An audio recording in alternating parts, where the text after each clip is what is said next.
ও ভাইরা আমার, মা বোনদের সম্পর্কে কিছু কথা বলা দরকার, কারণ ওরা হলো এদেশের বারবার সরকার। হ্যাঁ, যদি উচিত কথা কই তাহলে পিঠের পদ্মে যাবে আমার মই। কথা কন না ভাইরা আমার, বন্ধুগণ আমার, রাগ করছেন নাকি? শেষ করে দিব, ওই যে বলছে শেষ করার কথা।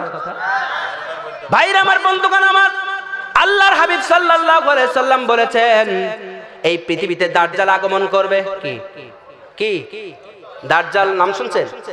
পৃথিবীতে দাজ্জাল আগমন করবে। এই দাজ্জালের কপালে লেখা থাকবে কাফারা, এক চোখ কানা থাকবে। আছে না নাই? ও ভাইরা আমার, বন্ধুগণ আমার, এই দাজ্জাল ভয়ঙ্কর রূপ ধারণ করবে। কিন্তু দাজ্জাল আসার আগে আল্লাহর নবী সাল্লাল্লাহু আলাইহি সাল্লাম বললেন এই দাজ্জাল পৃথিবীতে আগমন করার পরে আগে ইমাম মাহদী আলাইহিস সালাম আসবে। কে? ইমাম মাহদী আলাইহিস সালাম আসার 200, ইমাম মাহদী আলাইহিস সালাম আসার 6 বছর পর, কয় বছর? 6 বছর পর পৃথিবীতে দাজ্জাল আগমন করবে। কে? হযরত ইমাম মাহদী আলাইহিস সালাম পৃথিবীতে আগমন করার পরে 6 বছর পর দাজ্জাল পৃথিবীতে আগমন করবে। কিন্তু দাজ্জাল পৃথিবীতে আসার আগে দাজ্জালের যে 7টা গুণাবলী, নিদর্শন, আলামত, এগুলো মহিলাদের ভিতরে প্রকাশ পেয়ে যাবে। আল্লাহু আকবার বলেন। ও ভাইরা আমার, বন্ধুগণ আমার, এরা মহিলা আমাদের সমাজে আছে না নাই? এখনো তো শোনেন নাই, আছেন বলতেছেন। শোনার পরে তো বলবেন হুজুর খবর খারাপ। ভাইরা আমার, বন্ধুগণ আমার, আল্লাহ নবী সাল্লাল্লাহু আলাইহি সাল্লামের কথা সত্য না মিথ্যা? এখন এই পৃথিবীতে দাজ্জাল আসবে। এখন দাজ্জাল আসার আগে দাজ্জালের 7টা গুণাবলী পাওয়া যাবে। এই গুণাবলীগুলো আমাদের সমাজে মহিলাদের ভিতরে পাওয়া যাবে। আর মহিলাদের ভিতরে যে প্রথম গুণাবলী যেটা পাওয়া যাবে, প্রথম নাম্বারে গুণাবলী হলো আন্নানা। কি? জোরে বলেন। আন্নানা কি? আন্নানা হলো এমন মহিলা, এমন ক্ষুধাদানকারী মহিলা, যে মহিলা স্বামীকে বলে ও আমার স্বামী, তুমি আমার জন্য কামাই করে আনো, কোনো কথা নেই। আমার জন্য দুহাত ভরে খরচ করো, কোনো কথা নেই। আমার ছেলে মেয়ের জন্য খরচ করো, কোনো কথা নেই। কিন্তু খবর কিন্তু খারাপ, তুমি যদি তোমার বাবা মার জন্য খরচ করেছো, তাহলে তোমার একদিন কি আমার একদিন। এই ধরনের মহিলা এলাকায় আছে না? না, বলিয়ে দেখেন বাড়ি যাওয়ার পরে কি শাস্তি দেয়। হ্যাঁ, আমাদের ভিতরে হুজুর সঙ্গে আছে কইসা। ভাইরা আমার, বন্ধুগণ আমার, আল্লাহর নবী বিশ্ব নবী সাল্লাল্লাহু আলাইহি সাল্লাম বলেছেন এই ধরনের মহিলা যদি সমাজের ভিতরে থাকে তাহলে বুঝতে হবে ও দাজ্জালের প্রথম ধাপে পা দিয়েছে। 2 নাম্বার হলো আল্লাহ নবী সাল্লাল্লাহু আলাইহি সাল্লাম বললেন, 2 নাম্বার হলো মান্নানা, এমন মহিলা, এমন খোটাদানকারী মহিলা, যে মহিলা কথায় কথায় স্বামীকে বলে, জামাইকে বলে। আপনি যদি কি ওই যে মেয়েদের বরকে কি বলে? স্বামী না জামাই? স্বামী বলে। 2 নাম্বার হলো মান্নানা। মান্নানা হলো এমন মহিলা, এমন খোটাদানকারী মহিলা, কথায় কথায় জামাইকে বলে, স্বামীকে বলে ও আমার স্বামী, আমার আব্বা যে কি দেখি তোমার সাথে বিয়ে দিল, তুমি আমার মতো মেয়ে পেয়েছো বলি কপালে হাত দাও, তাছাড়া তুমি কাউরার মেয়ে পেতে না। এরা মহিলা সমাজে আছে না? না, যারা আছে বলছে এরা দেখেন বিয়ে করেনি, বিয়েই করেনি। ভাইরা আমার, বন্ধুগণ আমার, তাহলে স্বামীকে বলে কি আমার মতো সুন্দরী যুবতী মেয়ে পেয়েছো বলি কপালে হাত দাও, তাছাড়া তুমি কিন্তু কাউরার মেয়ে পেতি না। এরকম কথা বললে স্বামী খুশি হবে না রাগ করবে? ভাইরা আমার, বন্ধুগণ আমার, তারপরেও স্বামী কিছু বলতে পারে না। কারণ কি? কারণ বউ হলো আমার সোনার চান, আমি যদি কিছু কই ঘরে আর থাকবে না। হ্যাঁ, আছে। ভাইরা আমার, বন্ধুগণ আমার, তাহলে 2 নাম্বার বলছে মান্নানা, এমন মহিলা স্বামীকে কথাই কথাই বলে আমার আব্বা যে কি দেখে তোমার সাথে বিয়ে দিয়েছিল, তোমার সাথে কি দেখে বিয়ে দিল। যদি এই ধরনের কথা কোনো স্বামীকে কোনো স্ত্রী বলে, বুঝতে হবে ওই মহিলা দাজ্জালের 2 নাম্বার ধাপে পা দিয়েছে। 3 নাম্বার হলো হান্নানা। কি? জোরে বলেন, আওয়াজ তুলে বলেন। 3 নাম্বার হলো হান্নানা, এমন সব মহিলা, হান্নানা হলো এমন মহিলা যে মহিলা তার স্বামীকে বলে, ও আমার স্বামী, ওই যে দেখো ভাত রান্না আছে, পানি আছে, ওই জায়গায় তরকারি আছে, লবণ আছে, সবটা আছে, এবার একটু বেড়ি খাও। এরকম মহিলা আছে এলাকায়? আছে? কপাল। ভাইরা আমার, বন্ধুগণ আমার, যদি কোন নারী কোন স্বামীকে বলে ওই যে আছে নে খাও, আল্লাহ পাক রব্বুল আলামিন বলছে স্বামী অত সস্তা না, আমি পুরুষদেরকে সস্তায় বানাইনি, পুরুষদেরকে দাম দিয়ে বানাইছি। অর্থাৎ পুরুষদেরকে হুকুম করার কোন ক্ষমতা মেয়েদেরকে আমি দেই নাই। দেশে যদি আমি হুকুম করতাম তাহলে আমি বলতাম প্রত্যেক মহিলা যেন তার স্বামীর পায়ে সিজদা করে। যদি সিজদা করার বিধান থাকতো, প্রত্যেক মেয়েরা কি স্বামীর পায়ে সিজদা করার কথা বলা হতো, আদেশ দিতেন। অথচ আমাদের সমাজে স্ত্রীরা কি করে বলে, ওই ভাত আছে নাও নে খাও। আমি একটু সিরিয়াল দেখি, সিরিয়াল আছে এদিকে, এদিকেও আছে। আরে বাবা, কি যে অবস্থা! কিরণমালা কটকটি তো চলেই গিয়েছে, এখন যে কি এসেছে। ভাইরা আমার, বন্ধুগণ আমার, সময় না থাকার কারণে আমি বলতে পারলাম না, কিন্তু আপনাদেরকে বলে বোঝায়া যায়। এই যে গুণাবলীগুলা যেটা বললাম, হান্নানা এমন মহিলা যদি স্বামীকে আদেশ করে ওইটা আছে নে খাও, বুঝতে হবে ওই মহিলা দাজ্জালের 3 নাম্বার ধাপে পা দিয়েছে। ভাইরা আমার, বন্ধুগণ আমার, 4 নাম্বার হলো আল্লাহর নবী সাল্লাল্লাহু আলাইহি সাল্লাম বলেছেন, কান্না না কি, জোরে বলেন, আর জোরে বলেন, কান্না না, কান্না না এমন মহিলা যে মহিলা স্বামীর সাথে, স্বামীর পরিবারে অর্থাৎ শ্বশুর বাড়ি যা কিছু ঘটে, দেখবেন দুদিন অন্তর বাপের বাড়ি ফোন করে, আর ফোন করে লোকজন নিয়ে এসে শাস্তি দেয়, লোকজনের সামনে মান অপমান করে।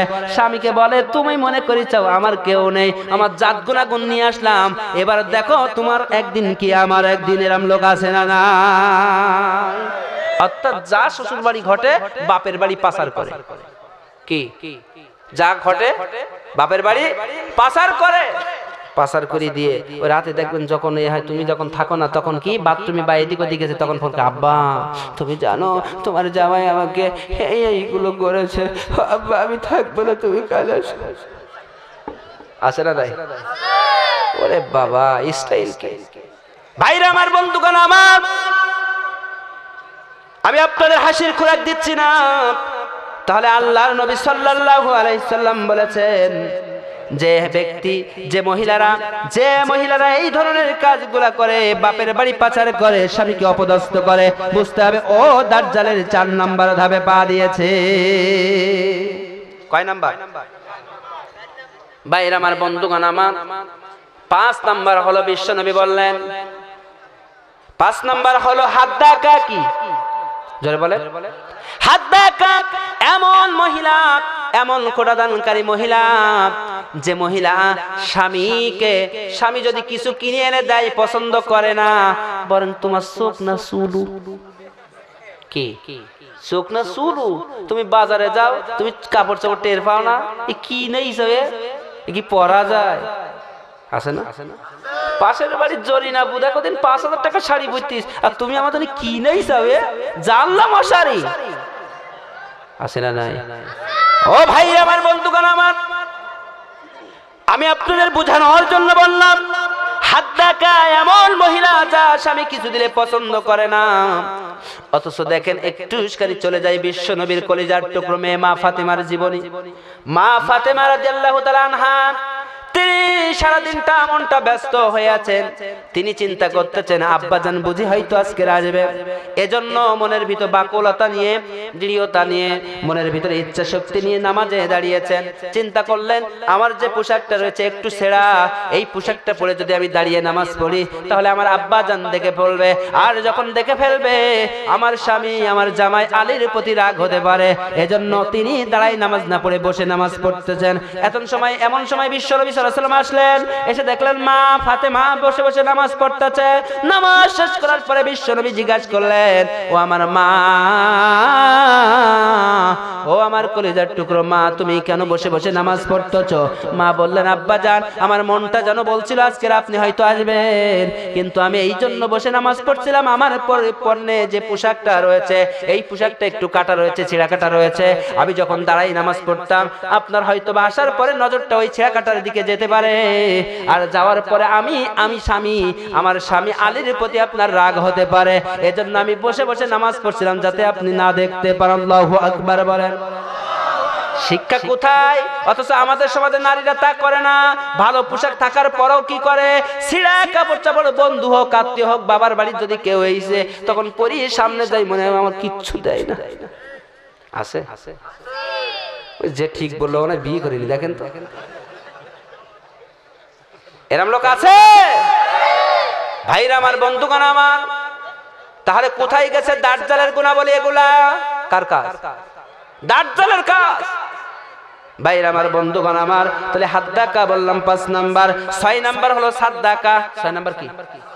সাদ্দাকা। সাদ্দাকা হলো এমন মহিলা যে মহিলা স্বামীকে বলে, স্বামী আমি কিচ্ছু বুঝি না, কোথা থেকে আনবা কিচ্ছু জানি না, হালাল হারাম বুঝি না, আমার বাড়ি লাগবে, আমার গাড়ি লাগবে, আমার টাকা পয়সা লাগবে, গহনা গাড়ি লাগবে, আর একটা বৌমা কিনে দেওয়া লাগবে।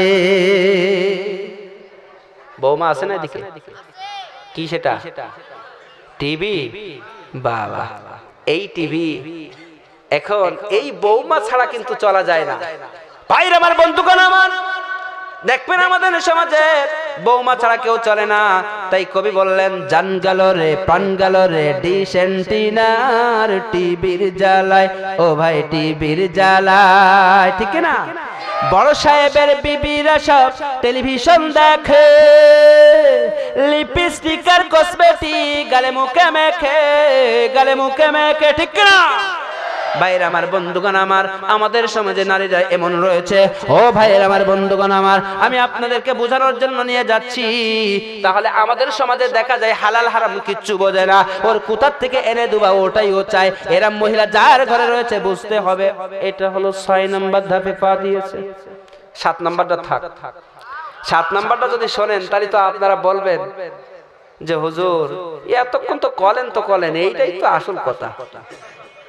হ্যাঁ বলবো, হ্যাঁ এটা তো শুনতে হবে। মা বোনদের পক্ষে গাচ্ছি না তো, বিপক্ষে গাচ্ছি তো, এই জন্য শুনতে হবে নাকি? মা বোনদের আমি এমন আজ করে দেবো আজকের থেকে, জীবনে স্বামী আর মারবে না, শুধু প্রতিদিন বাড়ি যেই বলবে আই লাভ ইউ। কি বলবে দেখা যাক। ভাইরা আমার, বন্ধুগণ আমার, তাহলে 7 নাম্বার হলো বাররাকা। কি? জোরে বলেন, জোরে বলেন। 7 নাম্বার হলো বাররাকা। এমন সব মহিলা, বিশ্বনবী বললেন বাররাকা হলো এমন সব মহিলা যে মহিলার স্বামীর সাথে টুকিটাকি যদি বাঁধে, গন্ডগোল হয়, স্বামী যদি একটা কথা বলে, স্বামী যদি রাগ করে একটুখানি মারে, স্বামীকে বলে, স্বামী ও টুনির বাপ তুমি শোনো, ও কুদ্দুসির আব্বা তুমি শোনো না কেন? তুমি মনে করছো আমার মেরি পার পাবা? তুমি যদি একটা মারো, আমারও হাত আছে, আমিও কিন্তু মারতে পারি। অর্থাৎ কথাই কথাই গায়ে হাত তোলে, আসে না না? জোরে বলেন। স্বামী কিচ্ছু বলতি না বলতেই হাত তোলে, কথাই কথাই গায়। এই ধরনের মহিলারা হলো 7 নম্বর ধাপে পা দিয়েছে। এই সমাজের ভিতরে এমন মহিলা কম না বেশি? তাহলে 7টা দাজ্জালের যে 7টা গুণাবলী বললাম, এইগুলা মহিলাদের ভিতরে আছে না নাই? তাহলে দাজ্জাল পৃথিবীতে আসার আগমনের সময় হয়েছে কিনা? কথা বলেন। ও ভাইরা আমার, বন্ধুগণ আমার, এতক্ষণ তো বললাম, কিন্তু দেখেন ভাইরা আমার, আমি আপনাদেরকে বলতেছি একটুখানি লক্ষ্য করেন। হাদিস শরীফে এসেছে স্ত্রীদের পিটানো জায়েজ আছে। হ্যাঁ আছে। অনেকে বলছে আছে, অনেকে বলছে নেই। আপনারা কোন আছে? স্ত্রী পিটানো জায়েজ আছে। এইবার তো আপনারা খুব খুশি। কালকে বাড়ি যেই পিঠ পাসুরি দিয়ে পিটাবো হুজুর কইছে নাকি? না না না, স্ত্রী পিটানো জায়েজ আছে, তবে স্ত্রীকে বেধর মারধর করা যাবে না। ভাইরা আমার, বন্ধুগণ আমার, তাফসীর জালালাইনের ভিতরে এসেছে, পরিবার অধ্যায় পড়ে দেখবেন, আল্লামা জালালউদ্দিন সুয়ুতী, আল্লামা জালালউদ্দিন মহল্লে সুন্দর করে বর্ণনা করেছেন। স্ত্রী মারা যাবে 4 জায়গায় মারা যাবে না, 4 কারণে ছাড়া যাবে না। কয় জায়গায় মারা যাবে না? জোরে বলেন কয়? 4 জায়গায় মারা যাবে না। বুকে, পিঠে, মুখে, মাথায় 4 জায়গায় মারা যাবে না। কেউ কি মেরেছেন? হাত তোলেন তো। এখন কি সাধু, হ্যাঁ হাত তুলবে না, অথচ মা বোন বলছে তোমরা এখন হাত তুলছাও না হুজুরের সামনে। হ্যাঁ ভাইরা আমার, বন্ধুগণ আমার, বুকে পিঠে মুখে মাথায় এই 4 জায়গায় মারা যাবে না। যদি 4 জায়গায় মারেন আপনার স্ত্রীকে মারলে আপনাকে কাফারা দেওয়া লাগবে। কি দেওয়া লাগবে? বুকে পিঠে মুখে মাথায় মারলে কি দেওয়া লাগবে? জোরে বলেন। মা বোনরা বলছে হুজুর আজকের একটা খাঁটি কথা কইছে, কাফারা আজকের বাড়ি যেই আদায় করবো, দাঁড়াও। ও ভাইরা আমার, বন্ধুগণ আমার, 4 জায়গায় মারা যাবে না, 4 কারণে ছাড়া যাবে না। নামাজ পড়তে অস্বীকার করতে, পর্দা করতে অস্বীকার করলে, স্বামীর আনুগত্য করতে অস্বীকার করলে, আল্লাহর দ্বীন প্রতিষ্ঠা করতে অস্বীকার করলে, এই 4 কারণে ছাড়া যাবে না। কয় কারণে? তাহলে 4 জায়গায় মারা যাবে না, 4 কারণে ছাড়া যাবে না। আপনারা চিন্তা করছেন হুজুর বউ তো নামাজ পড়ে না, আজকের বাড়ি যেই ধরবো নাকি? ভাইরা আমার, বন্ধুগণ আমার, এক যুবক বললেন হুজুর সব বুঝলাম, কিন্তু স্ত্রী যে মারার কথা বললেন বুঝলাম। এখন তাহলে ওই যে গরু লাঙ্গল চষে, এই লাঙ্গল আপনাদের লাঙ্গল আছে, এই লাঙ্গল চষে হাল চাষ হয়, এখন যে পাসুনি আছে গরু পিটানোর জন্য আছে না, এখন এই পাসুনি দিয়ে পিটাবো না? না না, পাসুনি দিয়ে স্ত্রীকে পিটানো যাবে না। স্ত্রীকে মারতে হলে লাঠি লাগবে 1 বিঘা। কয় বিঘা? জোরে বলে, আর জোরে বলেন। আপনারা এখন আর জোরে বলবেন না, কারণ কি? আপনারা বলছেন হুজুর 1 বিঘা লাঠি ধরবো কোন আর মারবো কোনে, এই জন্য তো আর করছেন না। ভাইরা আমার, বন্ধুগণ আমার, যুবক বলল হুজুর 1 বিঘা লাঠি ধরবো কোনে আর মারবো কোনে? তবে এক কাজ করা যাক। যুবককে বলা হলো কি কাজ করবে যুবক তুমি বলো? বলছো হুজুর 1 বিঘা লাঠি কাটলাম, সামনে একটুখান হুল করে নিলাম, ওই হুল করে নিয়ে স্ত্রীর পেটের ভিতর শুধু গুতুবো, মারা যাবে স্ত্রী। জোরে বলেন। না না না, স্ত্রীর গায়ে হাত তোলা যাবে না, স্ত্রীকে ভালোবাসতে হবে। আজকের যেখানে যাই, টেকনাফ থেকে তেতুলিয়া, যে দেশেই যাই না কেন, যেখানে যাই না কেন, স্ত্রীরা সে করে হুজুর আমাদের শান্তি নাই, হুজুর আমাদের শান্তি নাই, আমার স্বামী আমাকে পরকীয়া আসক্ত, আমাকে ভালোবাসে না। স্বামী বলে আমার বউ ওই পাশের বাড়ি আব্দুল জব্বারের সাথে টুলাইন, ও আমাকে ভালোবাসে না। কিচ্ছু কইতে গেলে হামলা মামলার শিকার দেখাই, হামলা মামলার ভয়ে দেখাই, কিচ্ছু কইতে পারে না। হুজুর এমন দোয়া করেন না আমার বউটা যেন ভালো হয়ে যায়। বউ বলে হুজুর এমন দোয়া করেন না আমার স্বামী যাতে ভালো হয়, আমাকে খুবই ভালোবাসে। এই যে শান্তি নাই, শান্তি নাই, শান্তি নাই, শান্তির মা মরে গেছে। শান্তি কনে গেল? ভাইরা আমার, বন্ধুগণ আমার, হাদিস শরীফ থেকে বলতেছি, ভালো করে শুনবেন। ও মা বললাম, এই হাদিসটা বাস্তবায়ন করতে পারলে আল্লাহর কসম করে বলে জীবনে সংসারে অশান্তি হবে না। যেদিন থেকে আমল করবেন ওই মুহূর্তে থেকে আপনার সংসারে আল্লাহর রহমত বর্ষণ হতে শুরু করবে। বলবো হাদিসটা? আল্লাহর নবী সাল্লাল্লাহু আলাইহি ওয়াসাল্লাম বলেছেন, ও দুনিয়ার মানুষেরা তোমরা শুনে নাও, আমার উম্মত বলে যদি দাবি করো তাহলে 4টা কাজ তোমাদেরকে করতে হবে। কয়টা? জোরে বলেন, আর জোরে বলেন। 4টা কাজ করতে হবে। ও ভাইরা আমার, বন্ধুগণ আমার, এই 4টা কাজের প্রথম নাম্বার কাজ হলো, এই যারা বিয়ে করেন নাই তারা হাত তোলেন তো দেখি। যা বিয়ে করেন নাই, আচ্ছা হাত নামান। যারা বিয়ে করছেন তারা হাত তোলেন তো। ও তাহলে বিয়ে যারা করছেন তারা হাত তুলে রাখেন, তুলে রাখেন। হাত নামাচ্ছেন কেন? বিয়ে যারা করছেন এখানে বেশি। আচ্ছা হাত নামান। এবার আসেন যারা বিয়ে করেন নাই আর যারা বিয়ে করছেন, আজকে একটু পরীক্ষা হয়ে যাবে যে আসলে যারা বিয়ে করে নাই এদের কাছে মেয়ে দেওয়া যাবে কিনা। একটু পরীক্ষা করা দরকার আছে না? না শুধু মেয়ে খামাখা দেবো না, ও সক্ষম কি অক্ষম এটা দেখা লাগবে। আচ্ছা যারা বিয়ে করেন নাই প্রথম তাকবীর দেবো, তারা আল্লাহু আকবার বলবে। দেখা যাক কাদের জোর বেশি হয়। লিল্লাহে তাকবীর। এই আপনারা যারা বিয়ে করছেন তারা সহযোগিতা করেন না, মনে করেন না যে ওইটা ছেলেটা আমার পছন্দ হয়, ওরা জামাই বানাবো, এই জন্য একটু সহযোগিতা করি। যারা বিয়ে করে নাই তারাই তাকবীর ধ্বনি দিবে, লিল্লাহে তাকবীর। আচ্ছা এবার যারা বিয়ে করছেন তারাই বলবে লিল্লাহে তাকবীর। কারা জিতলো কারা হারলো আচ্ছা বোঝা যায়নি। আবার যারা বিয়ে করেন নাই তারাই বলবেন লিল্লাহে তাকবীর। যারা বিয়ে করেন নাই হাত তুলে বলতে হবে লিল্লাহে তাকবীর। আচ্ছা, যারা বিয়ে করেছেন এবার হাত তুলে বলেন লিল্লাহি তাকবীর। যারা বিয়ে করছে ওরাই জিতে গেছে। যুবক, তোমরা যে বিয়ে করলা না, তোমরা যে তাকবীর ধ্বনি দিলা, হায়রা গেলা, তোমাদের মেয়েকেও দিবে না, লিবো না, লিবে না, কয় কি? তাহলে তুমি বিয়ে না করে থাকবা। এবার যারা বিয়ে করছেন আর বিয়ে করেন না, সবাই মিলে একটা তাকবীর ধ্বনি হবে, হাত তুলে লিল্লাহি তাকবীর। আল কোরআনের আলম, আল হাদিসের আলম, সংসদে জালম, লিল্লাহি তাকবীর। দুর্নীতির আলম,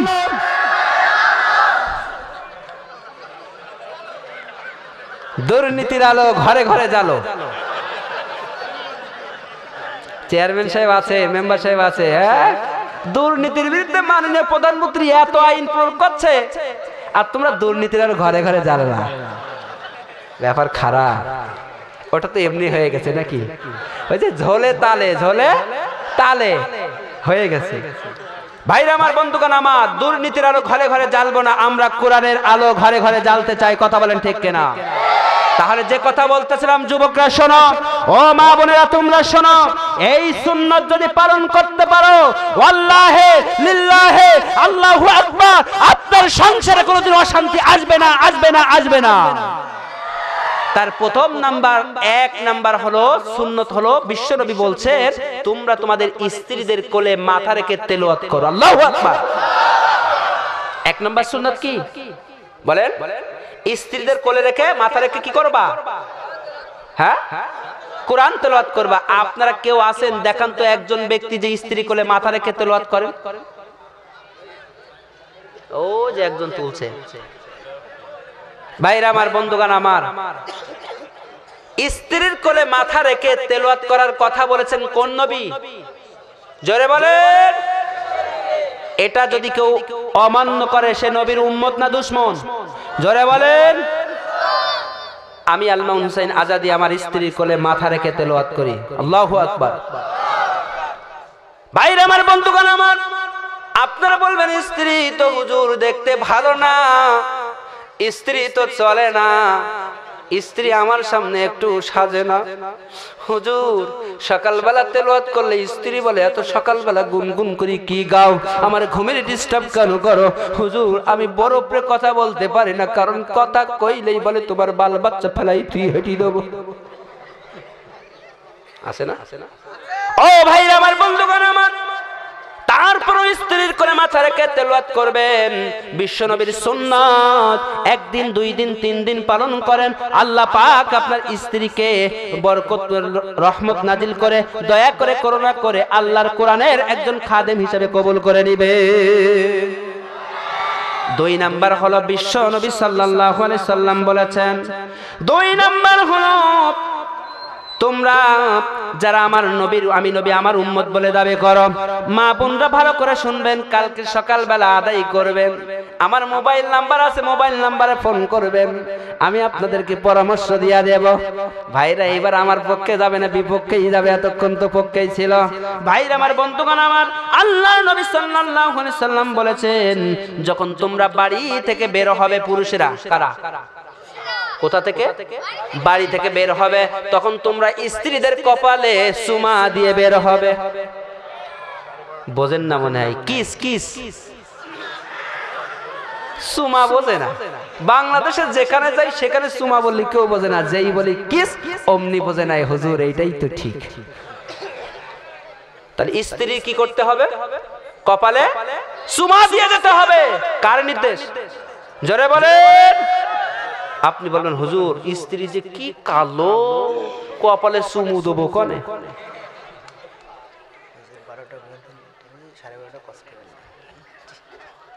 ভাইরা আমার, বন্ধুগণ আমার, আমি আলোচনা শেষের দিকে চলে এসেছি। ভাইরা আমার, বন্ধুগণ আমার, রাগ করছেন নাকি? শেষ করে দিই। হ্যাঁ,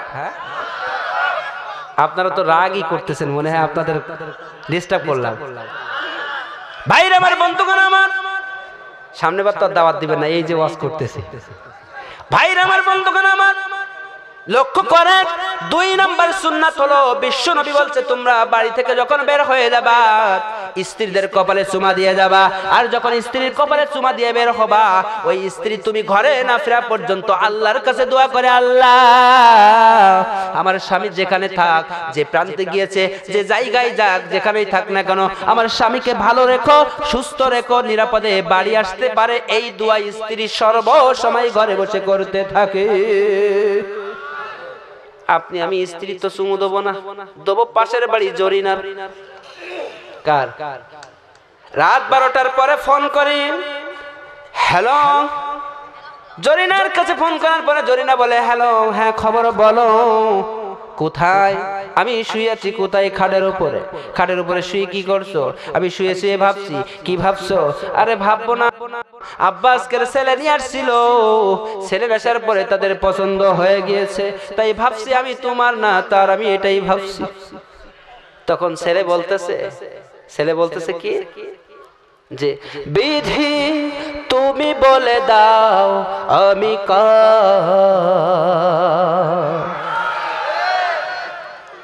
ছেলে বলে নাই, মেয়ে বলছে, গানে গানে বলছে বিধি তুমি বলে দাও আমি কার, একটি মনের দুটি মানুষ দাবিদার। ছেলে তার মানে তুমি শুধু আমার।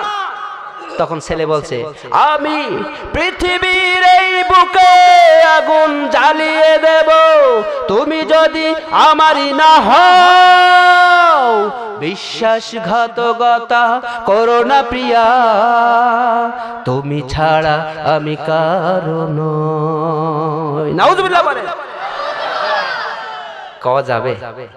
যাব এ রে কয় বলতে যাবে না। এই কয়টা করছিস তুই? ক দেখো ক্লাস 5-এ পড়ে মনে হয় ছেলেটা, বলছে যাবে। এই কারা কারা করছেন একটু হাত তোলেন তো। কেউ নাই। ভাইরা আমার, বন্ধুগণ আমার, তাহলে 9 পাশের বাড়ির জরিনাকে আমরা চুমা দিব না, স্ত্রীর কপালে চুমা দিয়ে বের হয়ে যাবেন। আল্লাহর কসম করে বলছি আপনার সংসারে অশান্তি হবে না, আপনি যতদিন বেঁচে থাকবেন ওই ঘরে আল্লাহর রহমত বর্ষণ হতে থাকবে। 3 নাম্বার হলো স্ত্রীকে মাঝে মাঝে ঘুরাইতে নিয়ে যেতে হবে। এবার আপনারা বলবেন হুজুর এতক্ষণ তো বলেছেন, এইবার যে আমার টাকা খরচ হবে, কি হবে? টাকা খরচ হবে। এ ভাই আপনারা ওঠেন কে? আমি শেষ করে দিচ্ছি তো, আর একটা পয়েন্ট বাকি আছে। ওই যে পিছে উঠে না, দোয়া করে দিই। আমার মাহফিলের আদব রক্ষা করতে হবে। আমার লাইফে আমার মাহফিল থেকে লোক ওঠে না, এই আজকে উঠে যাচ্ছে, এটা তো বদনাম। ও পেশাব লাগছে, হিসু লাগিছে, হিসু। যাই হোক ভাইরা আমার, বন্ধুগণ আমার, তাহলে 2টা বলেছি, 3 নাম্বার হলো বলবেন হুজুর 3 নাম্বার যেটা বলেছেন এটা তো টাকা খরচ হবে। ও ভাইরা আমার, বন্ধুগণ আমার, স্ত্রীকে যদি মাঝে মাঝে ঘোরাইতে নিয়ে যান, ওই স্ত্রী কোনোদিন আপনি বাড়ি থেকে বের হলে আর কোনোদিন প্রেমে আসক্ত হবে না, পরকীয়ায় আসক্ত হবে না। কেমন আপনি স্ত্রীকে ঘর বন্দি রাখেন, স্ত্রী ঘর থেকে বের হতে পারে না, বাড়ি থেকে কোথাও যেতে পারে না, ওই স্ত্রীর মনটা ভালো থাকে না, মাঝে মাঝে একটু বাইরের আলো দেখতে তার মন চায়। আর আপনি যখন মাঝে মাঝে ঘুরতে নিয়ে যাবেন, ওই স্ত্রীর মন ভালো হবে, সংসারের প্রতি মন বসবে। আর আপনি যখন একঘেয়েমি করে রাখবেন, ওই স্ত্রীর সংসারের প্রতি মন থাকবে না। তখন এবার চিন্তা করবে আমার স্বামী বাড়ি নেই, স্বামী কাজে গিয়েছে, ফোন তো একটা আছে, দেখা যাক কি করা যায়। টিপতে টিপতে রং নাম্বারে চলে আসলো। রং নাম্বার আসার পরে সুন্দর করে করছে, আসসালামু আলাইকুম, আছে না নাই? এই সুন্দর করে মেয়ে ঘন্টা একটা সালাম দিল, আসসালামু আলাইকুম। পুরুষ বলছে ওয়ালাইকুম আসসালাম। কে? তুমি আমাকে চিনতে পারছো না? এইবার ভাবে করে রং নাম্বারে কথা বলা শুরু হয়ে গেল। 1 দিন 2 দিন 3 দিন করতে করতে এবার বলতেছে, ও ওই চাঁদ মুখে যেন লাগে না গ্রহণ, দোচনায় ভরে যাক সারাটি জীবন। এইভাবে যখন বলল, ও ভাইরা আমার, বন্ধুগণ আমার, ওই মহিলা খুব খুশি।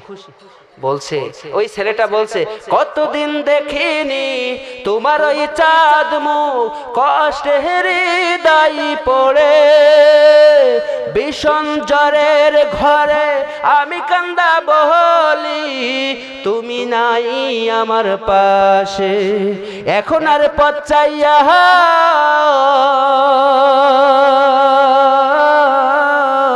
থাকে না কেউ বসিয়া, তাই তো এ হৃদয় গুমরে মরে।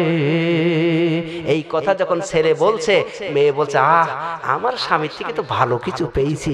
এইবার আপনি যখন বাড়ি থেকে বের হয়ে যাবেন, একদিন পরে বলবে তুমি কালকের ওই বাজার আড়পাড়ার মোড়ে এসো। আড়পাড়ার মোড়ে আসার পরে বলবে যে চলো না একটু পার্কে ঘুরে আসি। আপনার অগোচরে ওই বউ যাবে পার্কে, কিন্তু আপনি জানবেন না, বলবে আমি তেল কিনতে যাচ্ছি, সোয়াবিন তেল। কোন তেল কেনার নাম করে ওই মরে যাবে। আবার বলবে আমি ঝাল মশলা আনতে যাচ্ছি, বলে আজকের লবণ নেই, আমার স্বামী একটু আনে না।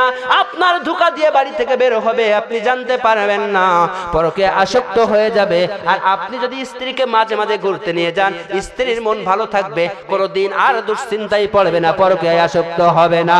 ও ভাইরা আমার, বন্ধুগণ আমার, নারীদের দোষ দেই না, আজকের এই নারীদের ক্ষতির পেছনে আমাদের পুরুষের হাত আছে। আমরা আজকে থেকে মা বোনদের ঘুরতে নিয়ে যেতে রাজি আছি। 4-5 জন বলছে কে, এত লোক বিয়ে করে হাত তুললো তখন, এখন 4-5 জন কে রাজি আছে? মুসলমান নবীর এই সুন্নাত পালন করতে রাজি আছি। মা বোনরা বলছে কালগিরি ধরবো, কালগিরি নিয়ে যাবো আমি, তুমি টেনশন করো না।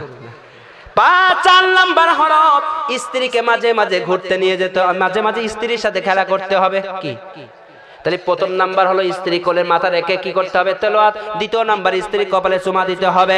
3 নাম্বার হলো স্ত্রীকে মাঝে মাঝে ঘুরতে নিয়ে যেতে হবে। 4 নাম্বার হলো স্ত্রীকে মাঝে মাঝে খেলা করতে হবে, স্ত্রীর সাথে লুডু খেলা, ক্যারাম বোর্ড, তাস, কুস্তি, এসব খেলা না না না, এসব খেলা নয়। আল্লাহর নবী সাল্লাল্লাহু আলাইহি সাল্লাম মা আয়েশাকে বললেন, আয়েশা চলো না একটু আমরা খেলা করে আসি, চলো আজকের দৌড় প্রতিযোগিতা দিয়ে আসি। আয়েশা বের হয়ে আসলেন। আল্লাহর নবী আয়েশা সিদ্দিকা রাদিয়াল্লাহু তাআলা আনহা দুজনে মিলে দৌড় প্রতিযোগিতা শুরু করলেন। আল্লাহর নবী একটু পিছে পড়লেন, মা আয়েশা একটু ফার্স্ট হয়ে গেলেন। আয়েশা তো খুব খুশি হয়ে গেলেন, বিশ্ব নবীও খুশি হয়ে বললেন, হে আয়েশা তুমি ফার্স্ট হয়ে গিয়েছো। আয়েশা বললেন, হুজুর আমি ফার্স্ট হয়েছি, আপনি হেরে গেছেন। আমাদের সমাজে দেখবেন যদি কোনো মহিলা পুরুষের একটু হারাইতে পারে, ওদের মনটা খুব খুশি আছে না নাই?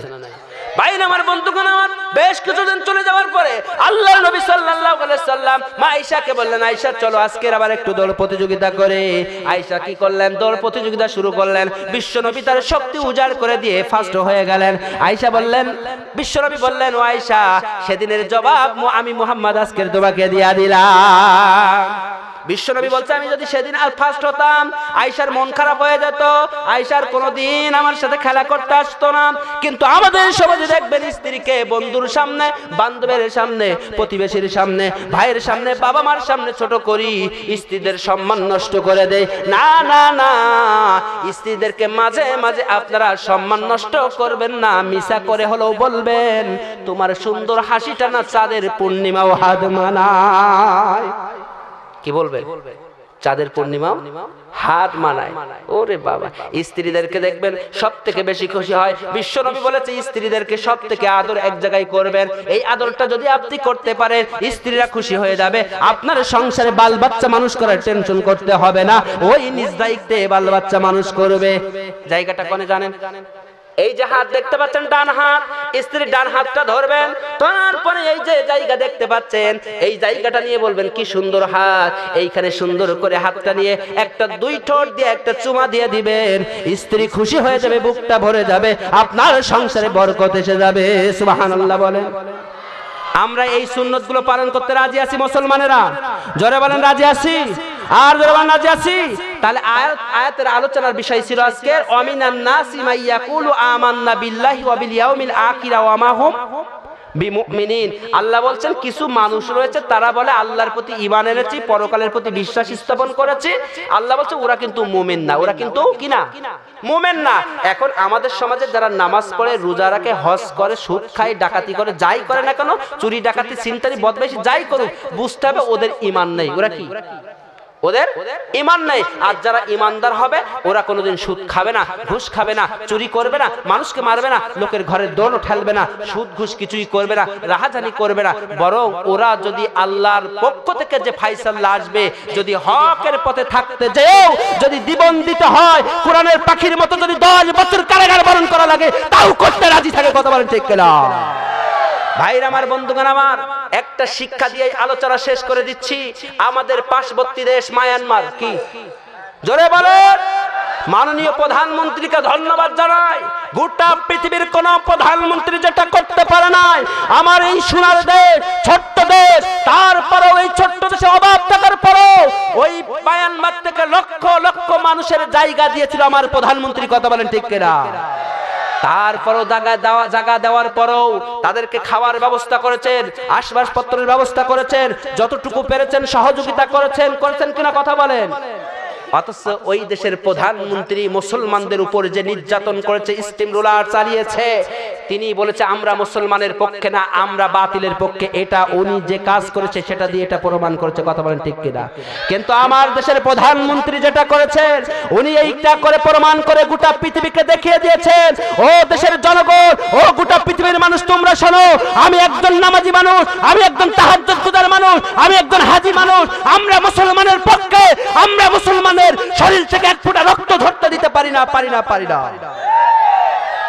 পারে ভাইরা আমার, বন্ধুগণ আমার, এইবার শোনেন, এই কথা যত হলো, তাহলে শিক্ষা কি হলো?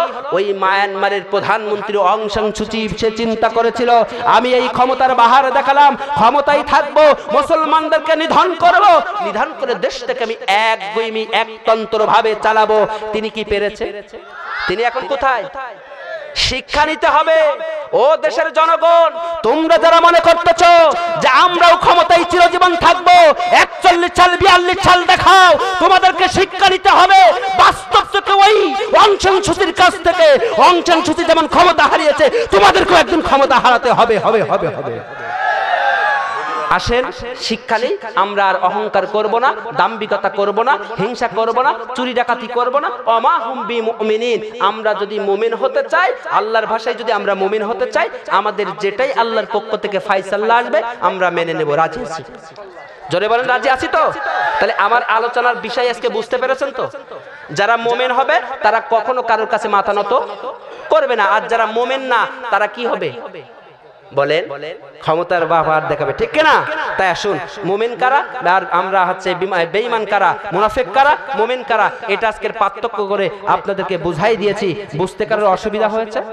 আল্লাহ পাক যদি সুযোগ দেয়, লম্বা ঘটনা, আরো বিস্তারিত ঘটনা বলতে পারতাম, কিন্তু সময় না থাকার কারণে বলতে পারলাম না। ভাইরা আমার, অন্য বক্তারা ওয়াজ খুঁজে পায় না, কিন্তু আমার মাথায় গিজগিজ করছে কোনটারই কোনটা বলবো। এখনো যদি আপনারা থাকেন, এখনো 2-4 ঘন্টা চালাইতে পারবো, কোনো সমস্যা নাই। যাই হোক, লম্বা ঘটনা আর বলবো না, যেহেতু রাত গভীর হয়ে গিয়েছে। সম্মানিত হাজিরিন, এক ভাই প্রশ্ন করেছে, মসজিদের চেয়ারে নামাজ পড়া যাবে কিনা? এই ধরনের প্রশ্ন এলাকায় কি হুজুর নাই? এক কথা কর না, কেন আছে না? এই হুজুরা ফতোয়া দেয় না, আমাদের বাইরের থেকে আনার পর ফতোয়া দেওয়া লাগবে।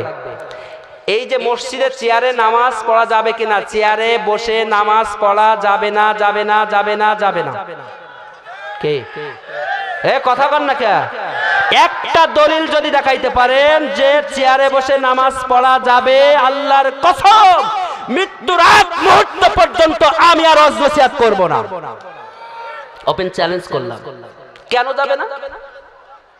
ভাইরা আমার, বন্ধুগণ আমার, আপনারা রাগ করবেন, বলবো হ্যাঁ? এমন প্রশ্ন কে শ্রেণী করছে জানি না। যাই হোক, মসজিদের চেয়ারে বসে নামাজ পড়া যাবে না, তার আদব হলো, মসজিদ কার ঘর? আল্লাহ কি ওখানে বসবাস করে? হ্যাঁ, ওখানে আমরা কি করি?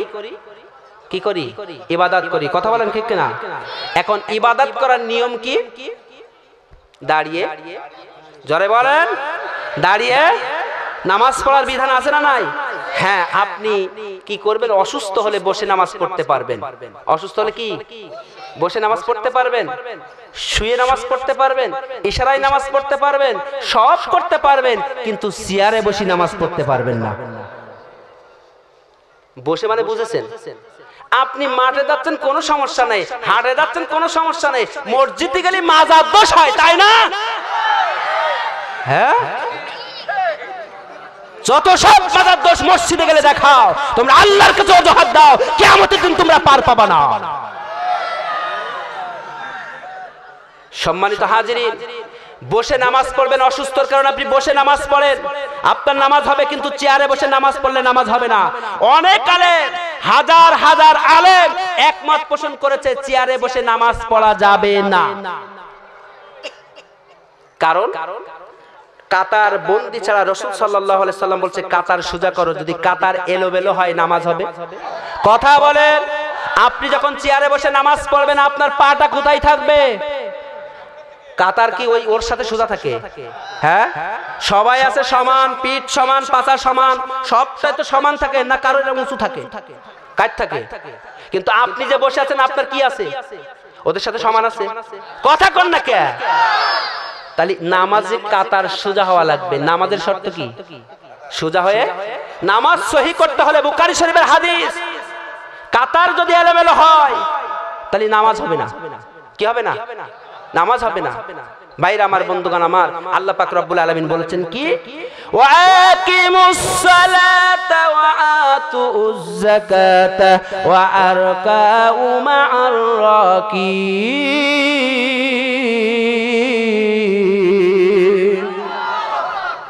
তোমরা নামাজ কায়েম করো, যাকাত প্রদান করো, আর রুকুকারীদের পিছনে তোমরা কি করো?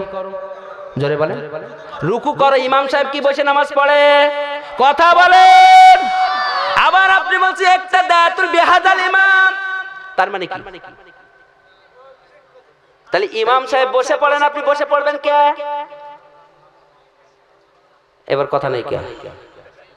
ইমাম সাহেব বসে পড়ে না। ইমাম সাহেব যদি একটুখানি দেখবেন মাজা কাটতে, ওই দেখো ইমামের গ্যাসের দোষ। ইমাম দৌড়ি যদি একটু দৌড়ই ছুটে যায় বলবে ওর দাওয়াত পেয়েছ তাই ঘন ঘন দৌড়ই দিস। যদি আস্তে আস্তে আরে কি খাওয়া খেয়েছে, হাঁটতেই পারে না। ইমামদের পদে পদে দোষ, অথচ তুমি বসে নামাজ পড়ছো, কোন বিধান পেয়েছো? একটা হাদিস আমারে দেখাও। ভাইরা আমার, বন্ধুগণ আমার, আলেমের ক্লাসে ফিকা, এখানে উলামা হযরত আছে, ফিকায় পড়ানো হয় যে আল্লাহ নবী বলেছে তোমরা যখন অসুস্থ হবা দাঁড়াই নামাজ পড়তে পারবা না, নামাজ তো কাজা করা যাবে না, তোমরা বসে নামাজ আদায় করবা, কিন্তু চেয়ারে বসে নামাজ পড়ার বিধান আল্লাহর নবী বলে নাই। এজন্য আমরা চেয়ারে বসে নামাজ পড়বো।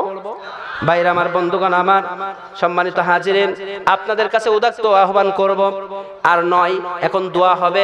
এখানে বাবা মা ভাই বোন আত্মীয় স্বজন চলে গিয়েছে না? চলে গিয়েছে তো? কেউ কি পৃথিবীতে বাঁচতে পারেছে? ভাইরা আমার, বন্ধুগণ আমার, সবাই কিন্তু লিখছে। আরেক ভাই প্রশ্ন করছে, সরাসরি সুদ খায় এমন লোক মসজিদ কমিটিতে থাকতে পারবে কি? আমাকে আসার পথে এই চিরকুটটা দিয়েছে। এই কথা করি, কাল তো মারামারি হবে। থাক, আপনারা মারামারি করেন, আমি কব না। ভাই শোনেন, তাহলে যে কথা বলছিলাম, আমরা সবাই কবরে যাব। এই জন্য এই কবরে যাওয়ার আগে আজকে দোয়া হবে আমাদের আমল নামায় যেন আল্লাহ পাক সওয়াব লিখে দেন এবং আমাদের জীবনটাকে সুন্দরভাবে সাজাইতে পারি এবং কোরআন হাদিস দিয়ে জীবনটাকে আলোকিত করে কবরে যেতে পারি, এই দোয়া করব। কথা বলেন ঠিক কিনা? তার আগে যে কথাটা বলছিলাম, এই পৃথিবীতে দুইজন নবী আসছে, একটা হলো মুসা আর একটা সুলাইমান। একটা মুসা আর একটা, এই দুইটা নবী সবথেকে মার্কেটিং করেছে আল্লাহর সাথে বেশি। মার্কেটিং মানে বোঝেন? তর্ক বিতর্ক করেছেন, আল্লাহর সাথে ঠাট্টা বাটকারা করেছেন। কিন্তু এই সুলাইমান আলাইহিস সালাম বাইতুল মুকাদ্দাস যখন তৈরি করবেন, ঠিক উনি দাঁড়িয়ে আছেন। কি দাঁড়িয়ে আছেন? তৈরি করছেন, দাঁড়িয়ে আছেন, জিনদের দিয়ে তৈরি করতেছেন। এমন সময় আজরাইল আসলো, এই কথা বলে দোয়া করতেছি। আজরাইল এসে বলতেছে, ভাই আপনার জানটা নিয়ে যাব। কি জানটা নিয়ে যাব? এই কথা বলার পরে তখন ভাইরা আমার, এই কথাটা বলার পরে আজরাইলকে বলছে, ভাই আমাকে একটু সময় দাও, দাঁড়ানো অবস্থা আছে, আমি একটু বসি। না না না, আপনার বসার সময় দেওয়া হবে না। এই কথা বলার পরে তিনি কি করলেন? দাঁড়ানো অবস্থায় আজরাইল আলাইহিস সালাম সুলাইমানের জানটা বের করে নিলেন। ওই সুলাইমান আলাইহিস সালাম সেই লাঠি নিয়ে হিসাব রক্ষক হিসাবে যেভাবে হিসাব কিতাব করছিলেন সেভাবে দাঁড়িয়ে আছেন। জিন জাতিরা মনে করলো সুলাইমান মরে নাই, সুলাইমান জিন্দা আছে, ওইভাবে দাঁড়ায় আছে। ভয়তে ভয়তে কাজটা সম্পূর্ণ করেছে। যেদিন কাজ সম্পূর্ণ হয়ে গেছে, ওই সুলাইমান আলাইহিস সালাম সঙ্গে সঙ্গে মাটিতে ধরে পড়েছে। কি হয়েছে? ঢলে পড়েছে। ও ভাইরা আমার, বন্ধুগণ আমার, তাহলে মৃত্যুর সময় কি সুলাইমানকে দিয়েছিল? কথা বলেন। আপনাকে দিবে। আপনি যদি মনে করেন সভাপতি আছে, সভাপতির সাথে 1 মিনিট কথা বলে আসে, আজরাইল সময় দিবে? দিবে? মরণের ওই কথাগুলি স্মরণ করো না, আজরাইল আসিবার পর কোনো কৈফিয়ত চলবে না। চলবে? মরণের ওই কথাগুলি স্মরণ করো না, আজরাইল আসিবার পরে কোনো কৈফিয়ত চলবে না। সে তো নামে আজরাইল, হুকুম পেলে 1 সেকেন্ড সামনে হয় হাজির, ঠিক না? সে তো নামে আজরাইল, হুকুম পেলে 1 সেকেন্ডে সামনে হয় হাজির। তোমার জান সে নিয়ে যাবে, রেহাই পাইবা না। আজরাইল আসিবার পরে কোনো কৈফিয়ত চলবে না। চলবে? কারণ আছে। কারণ কি জানেন? কারণ আছে তুফান নামের গাছ, সেই গাছের পাতাই লেখা আছে মানুষের হায়াত, ঠিক না? গাছের পাতা ঝরে যাবে, মৌতের নিশানা। আজরাইল আসিবার পরে কোনো কৈফিয়ত চলবে না। আজরাইল আসিবার পরে কোনো কৈফিয়ত চলবে না। রব্বানা যালামনা আনফুসানা ওয়া ইল্লাম তাগফির লানা ওয়া তারহামনা লানাকুনান্না মিনাল খাসিরিন। আয় আল্লাহ তাআলা, আমি অধম গুনাহগার, আকাশের নিচে জমিনের উপরে আমার মতো গুনাহগার আর নয়। হে মালিক, মেহেরবানি করে তুমি আমার হাতগুলো কবুল ও মঞ্জুর করে নিয়ে নাও। রব্বুল আলামিন, আমরা যারা হাত তুলেছি, আয় আল্লাহ তাআলা, জন্ম থেকে আজ পর্যন্ত যত সগীরা কবিরা জানা অজানা শিরক বিদআত যত গুনাহ করেছি মালিক, সমস্ত গুনার বোঝা মাথায় দিয়ে হাত পেতেছি। আয় আল্লাহ তাআলা, তুমি আমাদেরকে হাতগুলো কবুল করে নিয়ে তামাম জীবনের গুনাহগুলি আল্লাহ মাফ করে দাও। রব্বুল আলামিন, এই গভীর রাতে মনে পড়ে গেল জনম দুঃখিনী মা, যার একটি অক্ষর নাম মা। আয় আল্লাহ, অনেকের মা নাই, অনেকের বাবা নাই। আয় আল্লাহ, যে মা হারিয়েছে সেই জানো মা হারানো কত যন্ত্রণা। মালিক, ওই মা বাবা যাদের নাই, তাদের রেখে যাওয়া এতিম সন্তানদেরকে নিয়ে আমি গুনাহগার হাত তুললাম গভীর রজনীতে। আল্লাহ, প্রত্যেকের মস্তিষ্ক থেকে মুছে দিয়ে দাও। আয় আল্লাহ, আমার গাড়ির ড্রাইভারকে আল্লাহ কবুল করে নাও। আয় আল্লাহ, মিডিয়ার ভাইকে কবুল করে নাও। আয় আল্লাহ, আমার বন্ধু মহলকে কবুল করে নাও। আয় আল্লাহ, যে ভাইয়ের মাধ্যমে এই মাহফিলের দাওয়াত নিয়েছি আল্লাহ গো, ওই ভাইজানকে আল্লাহ কবুল করে নাও। তাদের পারিবারিক সাংসারিক দাম্পত্য জীবনকে আল্লাহ কবুল করে নাও। আল্লাহ, তোমার দরবারে দোয়া করি মালিক, অনেক ভাইরা আমার কাছে ফোন করে দোয়া চেয়েছে। আমার আব্দুল গফুর ভাই, আয় আল্লাহ, সজীব ভাই, সাগর ভাই সহ রব্বুল আলামিন অনেকে দোয়া চেয়েছে। আল্লাহ, তুমি তাদের মনের নেক বাসনা পূর্ণ করে দাও। আয় আল্লাহ, তোমার কাছে দোয়া করি আল্লাহ, মঞ্চে যে সকল ভাইরা বসে আছে তুমি তাদেরকে যারা নির্বাচন করছে আল্লাহ নির্বাচনে জয়ী করে দাও। আয় আল্লাহ, তারা হকের পথে থাকতে পারে তৌফিক দিয়া দাও। হে মালিক, কাল কিয়ামতের দিন কঠিন মুসিবতের সময় তোমার হাবিবের শাফাত ছাড়া কেউ জান্নাত পাবো না। আল্লাহ, হাবিব হাবিবের প্রকৃত উম্মত হয়ে দুনিয়া থেকে যেতে পারি তৌফিক দিয়া দাও রব্বুল আলামিন। সর্বশেষ তোমার কাছে ফরিয়াদ করি আল্লাহ, আমার আব্বা আম্মাকে তুমি মাফ করে দাও। ও মালিক, আমার কলিজার টুকরো সন্তানকে তুমি নেক সন্তান হিসেবে কবুল করে নাও। আমার সহধর্মিনী, আমার অর্ধাঙ্গিনীকে আল্লাহ তুমি মা খাদিজাতুল কুবরা রাদিয়াল্লাহু তাআলা আনহার মতো বানিয়ে দাও রব্বুল আলামিন।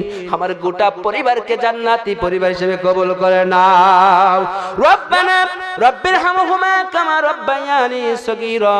যে সকল ভাই এবং বোনদের বিয়ে হয় না আল্লাহ তুমি তাদেরকে বিবাহ বন্ধনে আবদ্ধ করায়া দাও রব্বুল আলামিন। দেখো না মালিক, কত মানুষ হাত তুলে আহাজারি করতেছে। আমরা সবাই বলি ইয়া আল্লাহ, জোরে বলি ইয়া আল্লাহ, আর জোরে বলি ইয়া আল্লাহ, ইয়া রহমান ইয়া রহিম ইয়া হাইয়ুন ইয়া কাইয়ুম।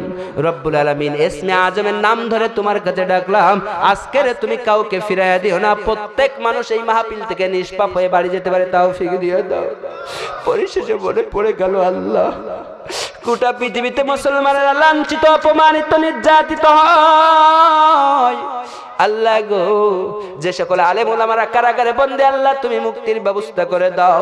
যে সকল ভাইরা নির্যাতনের শিকার আল্লাহ ধৈর্য ধারণ করে তৌফিক দাও। ঈমানের পথে থেকে আল্লাহ তুমি সকলকে জান্নাতবাসী হতে পারে তৌফিক দিয়া দাও। মরতেই হবে যখন শহীদ মরণ দিও আমাকে, রোগ শোকে মরণ চাইনি প্রভু, শহীদ মরণ চাই গো। মরতেই হবে যখন শহীদ মরণ দিও আমাকে। রব্বানা তাকাব্বাল মিন্না ইন্নাকা আনতাস সামিউল আলিম ওয়া তুব আলাইনা ইন্নাকা আনতাত তাওয়াবুর রহিম। সুবহানা রাব্বিকা রাব্বিল ইজ্জাতি আম্মা ইয়াসিফুন والسلام على المرسلين والحمد لله رب العالمين وجل آخر كلمة لا إله إلا الله محمد رسول الله.